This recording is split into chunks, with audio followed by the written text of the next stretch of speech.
स्वागत है आपका ब्लाइंडनेस मूवी में। तो इस मूवी की शुरुआत में एक शहर का शांति से चलता हुआ दिन दिखाया जाता है। तभी अचानक हुए ट्रैफिक जैम की वजह से रोड पर लोगों के बीच हल्ला गुल्ला शुरू हो जाता है। एक व्यापारी ने अचानक किसी वजह से अपनी गाड़ी रोड के बीचों बीच रोक दी है। वो बेचारा अचानक ही अंधा हो गया है और कुछ देख नहीं पा रहा है। कुछ लोग उसकी मदद करने के लिए आगे बढ़ते हैं। एक आदमी बोलता है, मैं तुम्हें तुम्हारे घर तक छोड़ देता हूँ। हालांकि जैसे ही वो लोग व्यापारी के घर के पास पहुँचते हैं और व्यापारी अपनी गाड़ी से नीचे उतरता है तो मदद करने के बहाने आया हुआ आदमी उस बेचारे व्यापारी की गाड़ी चुरा लेता है। अब व्यापारी बाहर अकेला भटक रहा है, लेकिन वहाँ दोबारा वही चोर आता है। वो चोर ऐसी एक्टिंग कर रहा है जैसे कि वो कोई नया आदमी है जो व्यापारी को उसके घर तक पहुंचाने में मदद करना चाहता है। चोर बोलता है, मैं आपका ध्यान रखने के लिए रुक जाता हूं। अब की बार व्यापारी चोर के जाल में नहीं फंसता है। वो अपने घर पहुंचते ही उस चोर को बाहर निकाल देता है। कुछ घंटों बाद व्यापारी की पत्नी घर पहुंचती है और जैसे उसको अपने पति के अंधा हो जाने के बारे में पता चलता है, वो व्यापारी को आंखों के डॉक्टर के पास लेके जाती है। अब जैसा कि आपातकालीन केस है, इसलिए बाकी सभी से पहले व्यापारी को डॉक्टर के पास भेज दिया जाता है। फिर डॉक्टर काफी सारी मशीन्स को इस्तेमाल करके व्यापारी की आंखों की जांच करता है, लेकिन बदकिस्मती से व्यापारी की आंखों में किसी चोट या बीमारी के निशान नहीं दिखाई देते। इसलिए डॉक्टर सोचता है कि ये दिमाग में हुई किसी समस्या की वजह से हुआ होगा। डॉक्टर ने पहले कभी ऐसा कुछ भी होते हुए नहीं देखा और ना ही ऐसी किसी बीमारी को सुना है, लेकिन फिर भी वो व्यापारी को बोलता है, तुम्हें हॉस्पिटल जाना होगा और वहाँ से कुछ टेस्ट करवाने होंगे। अब व्यापारी और उसकी पत्नी के चले जाने के बाद डॉक्टर अपने बाकी मरीजों को देखता है, जिसमें एक बच्चा, एक चश्मे वाली औरत और आंखों पर पट्टी लगाया हुआ एक आदमी है। इस सब के दौरान व्यापारी की गाड़ी चुराने वाला चोर गाड़ी को पुलिस वालों से बचाते हुए चलता जा रहा है, लेकिन मजबूरी में उसको भी गाड़ी को रोकना पड़ जाता है क्योंकि अब वो चोर भी कुछ भी देख नहीं पा रहा है। वो मदद के लिए पुलिस के पास पहुंच जाता है। एक पुलिस वाला चोर को लेकर चोर के घर पहुंचता है, जहां चोर की पहली वाली पत्नी बोलती है, मैं इस आदमी को अपने घर में आने नहीं दूंगी। उसी शाम को वो चश्मे वाली औरत दिखाई जाती है जो पहले डॉक्टर के क्लिनिक में दिखाई गई थी। अभी वो एक बार में है और वहाँ पर कुछ काम करने वाले आदमी से शराब मांगती है और उसके बाद अपने क्लाइंट के पास चली जाती है। उसके और उसके क्लाइंट की मीटिंग अच्छी जाती है, लेकिन सुबह होते ही चश्मे वाली औरत घबरा जाती है क्योंकि अब उसको भी कुछ भी नहीं दिखाई दे रहा होता है और सब सफेद हो गया है। डॉक्टर अपने घर जाता है और अपनी सुंदर पत्नी के साथ रात का खाना खाता है। जब सब कुछ अच्छा चल रहा होता है, तभी अगली सुबह जागते ही डॉक्टर को पता लगता है कि वो भी कुछ नहीं देख पा रहा है। वो हॉस्पिटल में कॉल करके बताता है कि शायद किसी इन्फेक्शन की वजह से लोग देखने की शक्ति को खो रहे हैं। फिर उनके बात का विश्वास किया जाता है क्योंकि अब डॉक्टर के पास आया छोटा बच्चा भी कुछ भी नहीं देख पा रहा है। और इस तरह जल्द ही पूरे शहर में बहुत सारे लोग अचानक अंधे होने लगते हैं और इसलिए सरकार इसको रोकने के लिए अपना पहला कदम उठाती है। डॉक्टर के क्लिनिक को सरकार के लोगों ने बंद कर दिया है और साथ ही डॉक्टर को भी सभी लोगों से अलग करके रखा हुआ है। डॉक्टर की पत्नी अपने पति से दूर रहने के बारे में सोच भी नहीं सकती है, इसलिए वो झूठ बोलने का तय करती है। वो ऐसा दिखावा करती है जैसे उसको भी कुछ नहीं दिखाई दे रहा है ताकि वो अपने पति के साथ रह सके। फिर दोनों को एक खाली पड़े हॉस्पिटल में ले जाया जाता है। हॉस्पिटल पूरी तरह से खाली पड़ा है। वहाँ उन लोगों के साथ डॉक्टर्स भी नहीं रुकने वाले हैं। हॉस्पिटल्स के सभी वार्ड में एक फोन रखा गया है ताकि उसको इस्तेमाल करके सिक्योरिटी गार्ड से बात की जा सके। साथ ही हर एक वार्ड की जिम्मेदारी एक इंसान को दी जाएगी और वही इंसान किसी आपातकालीन स्थिति में फोन का इस्तेमाल कर सकता है। जल्द ही उस हॉस्पिटल में और भी लोग आने लगते हैं, जैसे कि वही चोर, चश्मे वाली औरत, बच्चा और बेचारा व्यापारी। डॉक्टर और उसकी पत्नी तय करते हैं कि वो डॉक्टर की पत्नी की देखने की शक्ति का किसी को नहीं बताएंगे।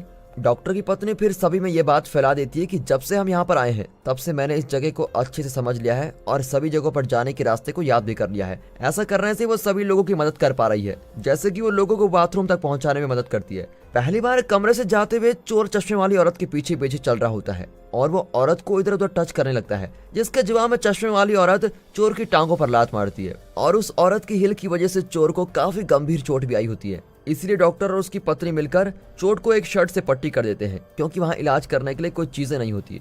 अब बाद में दिखाते हैं तो डॉक्टर की पत्नी सो नहीं पा रही है। वो सोच रही है कि चोर के पैर पर लगी चोट से इन्फेक्शन मेरे तक भी पहुंच गया होगा और मैं भी सुबह तक अंधी हो जाऊंगी। फिर डॉक्टर अपनी पत्नी का मूड बनाने की कोशिश करता है, लेकिन अपनी चिंताओं को कम करने के लिए वो बाहर घूमने चली जाती है। अगली सुबह हॉस्पिटल में और भी लोग आ जाते हैं। व्यापारी की पत्नी भी वहाँ पर आ गई है और दोनों मिलते हैं, लेकिन छोटा बच्चा उदास है क्योंकि अभी तक उसकी माँ वहाँ नहीं आई है। डॉक्टर और उसकी पत्नी हॉस्पिटल के गार्ड से मदद मांगते हैं ताकि वो चोर की टांगों का इलाज कर सके, लेकिन पहरा दे रहे गार्ड उनकी मदद करने की जगह डॉक्टर और उसकी पत्नी की तरफ बंदूकें तान कर खड़े हो जाते हैं, जिसकी वजह से डॉक्टर और उसकी पत्नी को वापस जाना पड़ता है। कुछ समय बाद उनके लिए खाने का पहला डब्बा आता है। वो खाना इतना गंदा होता है जैसे कि एक जेल की कैंटीन का हो। खाना भी सभी लोगों के लिए काफी नहीं है। अब डॉक्टर की पत्नी फोन का इस्तेमाल करती है ताकि वो खाना और फर्स्ट एड को मंगवा सके, लेकिन कोई उसकी कॉल नहीं उठाता। इसीलिए वो काफी सारे वॉइस मैसेजेस को छोड़ देती है। अब हफ्ते गुजर चुके हैं, लेकिन हर एक गुजरते दिन के साथ और भी ज्यादा लोग हॉस्पिटल आ रहे हैं। डॉक्टर की पत्नी सभी वार्ड में एक रस्सी बांध देती है, जिसकी मदद से लोग खुद से इधर उधर जा सकें। साथ ही डॉक्टर को वार्ड फर्स्ट का प्रतिनिधि बना दिया गया है। लेकिन जल्दी सभी लोगों को नियमों के साथ चलना मुश्किल हो जाता है। जैसा कि वहाँ सभी लोग अंधे हैं, इसलिए लोग बिना चिंता के घूम रहे हैं। वो ना तो कपड़े पहनते हैं और हॉल के बीच में ही पेशाब कर देते हैं। व्यापारी अपना मूड अच्छा करने के लिए अपनी पत्नी के साथ पुराने दिनों की बात करने की कोशिश करता है, लेकिन उसकी पत्नी तो अच्छे दिनों के बारे में सोच भी नहीं पा रही है। अब एक दोपहर को डॉक्टर की पत्नी को पता लगता है कि आंखों पर पट्टी बांधने वाले आदमी के पास एक रेडियो है, जिसको वो सभी से छुप कर सुन रहा होता है। डॉक्टर की पत्नी उस आदमी को मनाती है कि हॉस्पिटल से बाहर चल रही सभी चीजों के बारे में सभी को बताए, क्योंकि सभी ये जानने के लिए बेताब है कि वहाँ हो क्या रहा है। आंखों पर पट्टी लगाया हुआ आदमी बताता है कि बाहर ज्यादातर जगहों पर ये बीमारी फैल गई है। मुझे बाहर चल रही कुछ चीजों के बारे में पता है, जैसा कि शुरू के 24 घंटों में 100 के करीब लोग बीमार हुए थे। इस समस्या को सुलझाने के लिए सरकार ने अंधे हो चुके लोगों को हॉस्पिटल में भेज दिया है और बाकी के इंसानों को अपने घरों में रहने को बोला है। अब पूरी दुनिया के लोग देखते हैं कि बहुत सारी आंखों के डॉक्टर्स मिलकर मीटिंग करते हैं, लेकिन उस मीटिंग के दौरान सभी डॉक्टर्स का कहना था कि ये सब चल क्या रहा है, हमें इसका कोई भी अंदाजा नहीं है। जल्दी डॉक्टर्स में भी अंधे हो जाने की बीमारी फैलने लगती है और साथ ही बीमारी दूसरे देशों तक पहुंच जाती है। अब कुछ समय बाद लोग घरों में बैठे बैठे थक गए हैं, इसीलिए वो बाहर जाने की कोशिश भी करते हैं, लेकिन सभी जगह सेना को तैनात किया हुआ है और नियमों का पालन न करने वालों को जेल में डाल दिया जाता है। शहर में पूरी तरह से तबाही शुरू हो गई है, क्योंकि बार बार अंधे होने से बहुत सारी गाड़ियों के एक्सीडेंट हो जाते हैं और यहाँ तक कि हवाई जहाज भी जमीन पर गिरने लगते हैं। सभी लोग बहुत डरे हुए हैं, इसलिए सभी अपने अपने घरों में रहना सुरक्षित समझते हैं। इसीलिए अब शहर बिल्कुल सुनसान पड़े हैं और सरकार भी इस सब के बारे में ज्यादा नहीं सोच पा रही है, क्योंकि वो खुद भी अंधे हो गए हैं। कुछ दिनों बाद बहुत सारे अंधे हो चुके इंसानों को हॉस्पिटल लाया जाता है। एक सैनिक एक आदमी को लाइन से बाहर निकलने के लिए गोली मार देता है और ऐसा करके वो दिखाना चाहते हैं कि कोई गलती करेगा तो उसको खत्म किया जाएगा। गोली के चलने की आवाज से लोगों में बड़ी हफदड़ी मच जाती है। सभी लोग एक दूसरे को धक्का मुक्की करते हुए, दरवाजे तोड़ते हुए अंदर जाने की कोशिश करते हैं। सबसे बुरा तो ये होता है कि कोई भी सैनिक उस मरे हुए आदमी की लाश हटाने के लिए नहीं आता। डॉक्टर की पत्नी सोचती है कि हमें उस लाश को खुद ही दफनाना होगा, इसीलिए वो सैनिकों के पास बेलचा मांगने जाती है और बिना अपनी जगहों से हिले सैनिक बेलचा को मैदान के बीच फेंक देता है। अब जैसा कि डॉक्टर की पत्नी अभी भी अंधे होने का नाटक कर रही है, इसलिए वो सैनिकों से रास्ता पूछती है, लेकिन सैनिक उसको गलत रास्ता बताते हैं और बेलचा मिलते ही वो सैनिकों को बीच की उंगली दिखाती है। इसके दौरान डॉक्टर बाकी वार्ड्स के प्रतिनिधियों से बात करता है कि हमें बाहर पड़े आदमी की लाश को दफनाना होगा। वो साथ ही बताता है कि 2 और लोगों को गोली लगी है और कोई ऐसा वार्ड भी है जो बाकी वार्ड से ज्यादा खाना ले रहा है। अब बार में काम करने वाला आदमी बोलता है, मैं डॉक्टर की बकबक सुनकर तंग हो गया हूँ, इसीलिए अब से वार्ड 3 का मैं राजा हूँ। वो बोलता है, मैं अपना पहला निर्णय ये लेता हूँ कि हमारे वार्ड वाले जितना चाहें उतना खाना खा सकते हैं और हम लाशों को दफनाने में कोई मदद नहीं करने वाले। दूसरी तरफ डॉक्टर की पत्नी चोर के पास जाती है, जिसको चोट लगने की वजह से काफी ज्यादा बुखार भी हो गया है। वो चोर के साथ अच्छे से व्यवहार करने की कोशिश करती है, लेकिन चोर बेचारे को डराते हुए धमकाता है, मुझे पता है तुम अंधी नहीं हो, तुम सब कुछ देख सकती हो। अब ये बात सुनकर डॉक्टर की पत्नी भागते हुए अपने पति के पास जाती है और रोने लगती है। वो चोर भी अपना दर्द और ज्यादा सहन नहीं कर पा रहा है और वो ऐसे दर्द के साथ नहीं मरना चाहता, इसलिए वो खिसकता हुआ बाहर जाने लगता है और वहाँ फौजी उसको गोली मार देते हैं। डॉक्टर की पत्नी को इस बात का बहुत बुरा महसूस होता है, इसलिए वो सोच रही है कि क्या मुझे सभी को सच बता देना चाहिए, लेकिन ऐसा करने से उसको डॉक्टर मना कर देता है और बोलता है, हमारा रिश्ता पति पत्नी से ज्यादा एक नर्स और डॉक्टर का हो गया है। कुछ समय बाद एक अकाउंटेंट की मदद से बारटेंडर को वहाँ का ऑफिस मिल जाता है। वो अकाउंटेंट वार्ड 3 में रह रहा है और वो तो पैदा होने के समय से ही अंधा है। इसका मतलब यह है कि उसको ऐसे अंधों की तरह रहने में कोई दिक्कत नहीं हो रही है।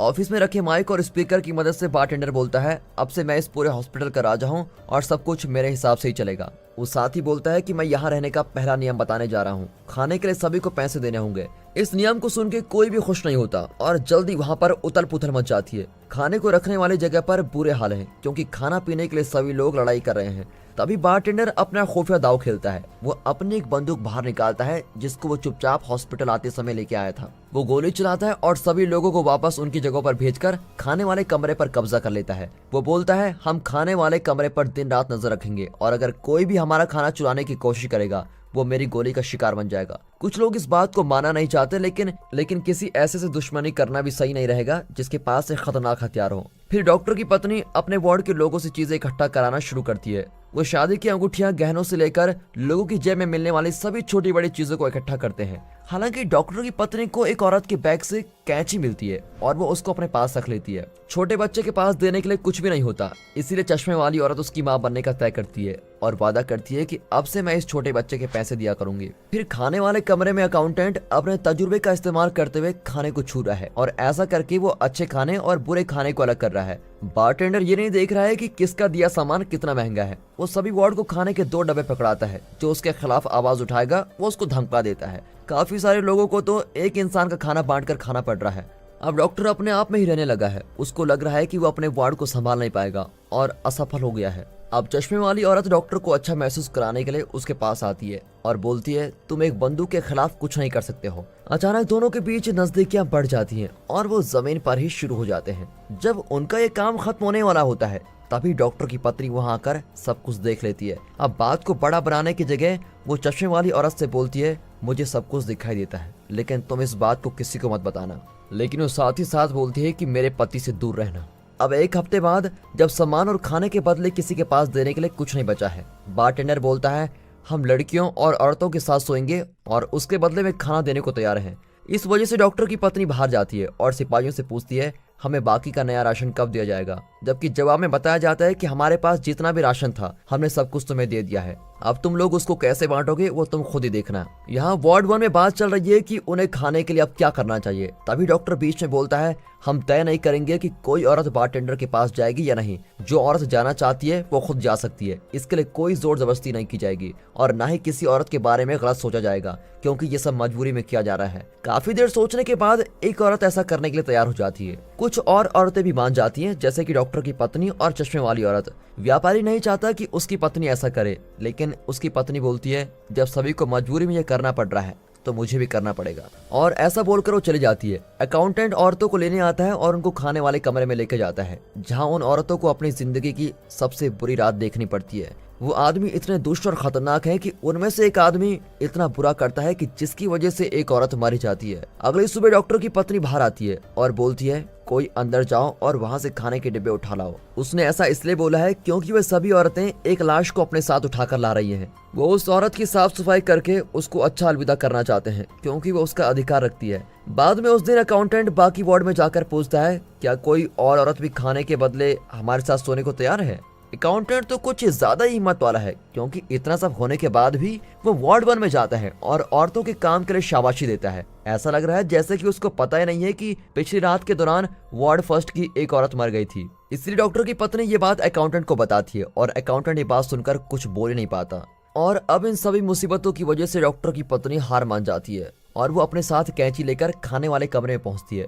वहाँ सभी लोग वार्ड 2 की औरतों में काफी मशरूफ होते हैं। अब बिना किसी झिझक के डॉक्टर की पत्नी बारटेंडर को कैंची से मार देती है और जल्द ही वहाँ की औरतों को अपने साथ बाहर भगा देती है। इसके दौरान अकाउंटेंट को समझ आने लगता है कि वहाँ पर चल क्या रहा है, इसलिए वो बंदूक निकालकर गोलियां चलाने लगता है, लेकिन उसके सभी निशाने चूक जाते हैं। डॉक्टर की पत्नी बाहर जाते हुए बोलती है, अगर तुम लोग खाना देना शुरू नहीं करोगे तो तुम्हारे और भी लोग मारे जाएंगे। डॉक्टर को डर लगने लगता है कि इसकी वजह से लड़ाई शुरू हो सकती है और बिल्कुल वैसा ही होता है। वार्ड 3 खाना तो दे नहीं रहा है, साथ ही उन्होंने वहां जाने का रास्ता भी बंद कर दिया है। अब वार्ड 1 तय करता है कि वो अपना सामान वापस पाने के लिए लड़ाई करेंगे। अब इससे पहले कि वो कुछ कर पाते, एक और औरत वार्ड 3 के आदमियों से बदला लेने के लिए तैयार होती है और पता लगता है कि उस औरत ने अभी तक अपने जेब में एक लाइटर छुपा कर रखा हुआ है। वो चुपचाप वार्ड 3 में जाती है और वहाँ पर आग लगा देती है और आग की लपटें बहुत तेजी से फैलती है और कुछ आदमियों को जला देती है।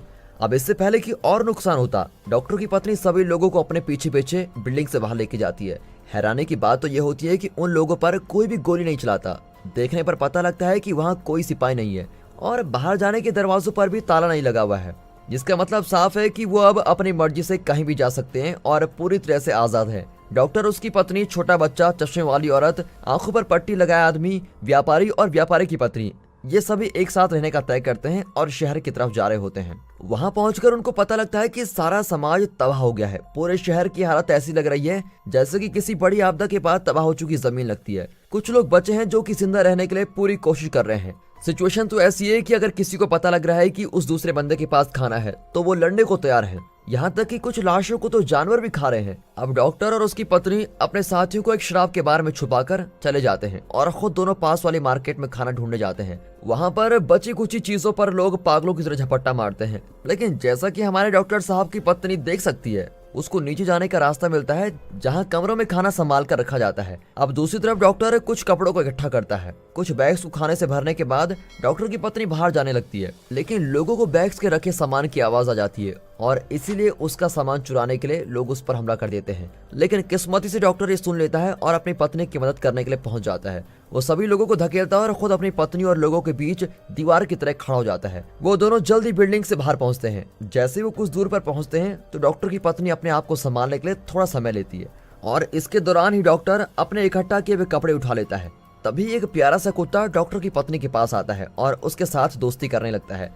अचानक वहाँ पर बारिश भी होने लगती है और इसको देखकर सभी बिल्कुल हैरान हो जाते हैं। डॉक्टर की पत्नी कुत्ते को अपने साथ एक चर्च में लेके जाती है और अपने पति का इंतजार करती है। चर्च में काफी भीड़ भाड़ है और वहाँ के सभी पुतलों की आंखों पर पट्टी बंधी हुई है, लेकिन फिर भी एक पुजारी भगवान के लिए प्रार्थना करता रहता है। बाहर लोग बारिश के पानी को इकट्ठा कर रहे होते हैं और साथ ही अपने शरीर पर भी पानी से साफ कर रहे होते हैं। यहाँ डॉक्टर कपड़े लेकर अपनी पत्नी के पास पहुँचता है और शराब के बार में रखे हुए अपने साथियों के पास पहुँच जाते हैं। उनके पीछे पीछे उनका प्यारा साथी कुत्ता भी घूम रहा है। सभी लोग खाना पीना खाते हैं और तय करते हैं कि वे वहीं रुककर अच्छे से आराम करेंगे। अगली सुबह वो सभी बाहर जाते हैं और डॉक्टर के घर में ध्यान से चलते हुए पहुंच जाते हैं। डॉक्टर बोलता है कि मैं सभी को अपने घर में रहने दूंगा। तभी से सभी लोग सभी इंसानों की तरह रहने लगते हैं और अब डॉक्टर की पत्नी की मदद से सभी मिलकर घर की सफाई करते हैं और डॉक्टर अपने कपड़े सभी के साथ बांट देता है। अब वो सभी तभी बाहर जाते हैं जब उनको खाना इकट्ठा करने की जरूरत होगी और बारिश होने पर वो पीने का पानी इकट्ठा करते हैं और तभी नहाते भी हैं। आंखों पर पट्टी लगाने वाला आदमी बोलता है, मैं अब से आप लोगों के साथ ही रहना चाहता हूँ क्योंकि अब आप लोग मेरा परिवार बन चुके हैं। अब व्यापारी की पत्नी भी अपने पति के साथ वापस घुलने मिलने लग जाती है। वो अपने पति के साथ पुरानी और अच्छी यादों के बारे में बात करती है। दूसरी तरफ हमारे डॉक्टर साहब और उनकी पत्नी के बीच भी चीजें ठीक होने लगती है। जैसा कि अब उसकी पत्नी को कोई तनाव नहीं है, इसीलिए अब डॉक्टर के साथ मूड बनाने के लिए बिल्कुल तैयार हो गई है। कुछ हफ्तों बाद सभी नाश्ते के लिए तैयार बैठे हैं। तभी व्यापारी वैसे ही चिल्लाने लगता है जैसे वो अंधे होने पर चिल्लाया था। उसका अंधापन जा चुका है और अब वो सब कुछ देख पा रहा है। फिर सभी लोग जश्न मनाते हैं क्योंकि उनको महसूस हो गया है कि लोगों का शरीर इस बीमारी से लड़ सकता है और उनका अंधापन भी जल्दी ठीक हो जाएगा। और दोस्तों इसी के साथ ये मूवी यहाँ पर खत्म हो जाती है। वैसे दोस्तों इस मूवी को देखकर तो समझ आ जाता है कि हमें अपनी आंखों को बहुत ध्यान से रखना चाहिए क्योंकि आंख हमारी जिंदगी का सबसे अहम हिस्सा है जिसके बिना सब कुछ अधूरा लगता है। आई होप दोस्तों आप लोग भी कुछ अच्छा सीख गया होंगे इस मूवी से। तो दोस्तों आपको ये मूवी कैसे लगी कमेंट करके जरूर बताइएगा और अगर वीडियो अच्छी लगी हो, एक्सप्लेनेशन अच्छा लगा हो, मूवी अच्छी लगी हो, वीडियो को लाइक कर दें, चैनल को सब्सक्राइब करना बिल्कुल मत भूलिएगा। बाकी मिलते हैं अगली वीडियो में, तब तक के लिए गुड बाय। अपना